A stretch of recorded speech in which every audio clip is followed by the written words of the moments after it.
Hi, this is Brennan Decima, owner of Decima Wealth Consulting. Today we're going to touch on the concept of underspending in retirement. Almost everything when you prepare for retirement, all the articles, all the conversations around overspending, cut back spending in retirement, fine tune your budget, don't overspend, stick to the 4% rule. When the market's bad, taper back your spending. And that really can create a fear mindset for a lot of retirees, a scarcity mindset. And the intention of that is well-meaning. We absolutely don't want our clients to run out of money. We absolutely want to prepare for down markets. But creating fear in retirement doesn't do anyone good. And what happens is mentally it's already really tough because the mindset has to shift. You spend decades in a saving mindset. A lot of today's retirees, their parents were in a generation where scarcity and frugal thinking is how they were raised in childhood.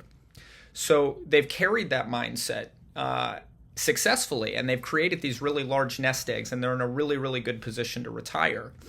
But what I often see is a lot of my clients have substantially more today in their nest egg than when they left the workforce. And that can be seen as a sign of success, but hopefully not to the detriment of their quality of life and their ability to enjoy the day-to-day in retirement.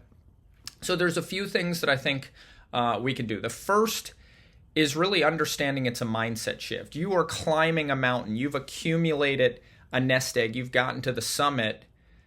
Do you want that mountain higher for your loved ones, that nest egg bigger when you pass away, or is it more important to enjoy? So really understanding your priorities. Is quality of life being sacrificed for leaving more behind at the end? Number two is really fine-tuning what you want to spend your money on. Is it bucket list trips? Is it helping family? Is it being philanthropic? Is it, improving the home? Understanding what that cost and adding it to the budget, and then mapping out, can you do it and when can you do it? Now, if you're just drawing down from the nest egg and it's all in the market and we're focused on max returns, that can be incredibly stressful. It makes it tough to know when to spend, or every bump in the road, you second guess the trip or the renovation or helping people out. An interesting study that was done by the Retirement Income Institute a few years ago, they surveyed thousands of retirees. But having a larger nest egg does not equate to confidence in spending. So the question that was asked is, if you had an extra $10,000 in predictable income, would you be more likely to spend it on a trip or fun events than if you had an extra $140,000 in your savings? And over 60% of the responses were, we would prefer $10,000 in predictable income to spend. Now, that doesn't mean everyone needs predictable income, but the reality is 40 years ago, everyone had pensions. Now less than 10% of companies offer pensions. So it's a much more variable nest egg than previous generations. And that variability can lead to more returns. It can lead to a higher growth, but the trade-off is it may sacrifice confidence to go live your life and have fun. So here, all of our clients, we really look at what do we need in a bucket to pay the fixed expenses and cover the bills, and then what bucket should we have for a bonus? When the market does well, you can spend considerably more if you'd like to, and separate that from the future growth, the legacy bucket. That way you have the choice. If you want to spend a little bit more, you have the ability to do that. And then finally, I think it's critical to understand retirement is a journey.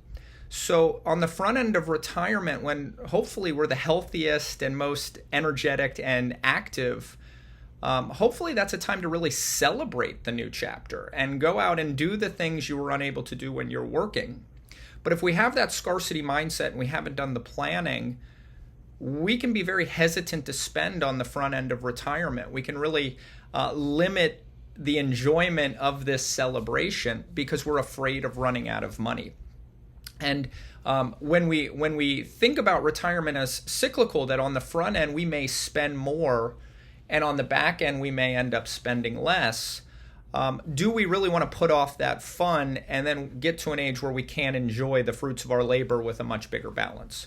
So if you find that you're someone that's really struggling to spend, and you see your balance getting higher and higher in retirement, congratulations. But we're here to help to make sure you can enjoy that life, because if you're not flying first class, very possible that the kids are going to be flying first class, and that may be a big celebration for you. It may not. But if this is something that you'd find interest in, hit subscribe. We have more videos like this.